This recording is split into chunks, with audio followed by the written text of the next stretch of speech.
Hello mga kasaging, ito ang nalinisan natin ngayon. Nag-de-leafing tayo at tinanggalin din natin ang damo sa may paikot. Bukas mag-abono ulit tayo. Ito, mga rami na itong nakabaging. Mga una kong tinanim ito, mga September, October, mag-isang taon na to. Yung iba dito nag-harvest na ako. Yan ang ating saging. Pag hindi nalinisan ganyan, no? Pag nilinisan ko, ito lang gamit ko. Yun.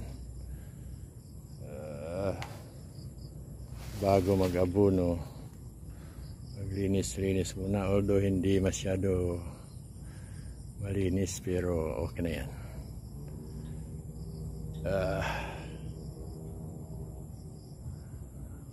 God bless mga ka-farmers, mga kasaging kalakatan. Paki-like naman, paki-share. Thank you po.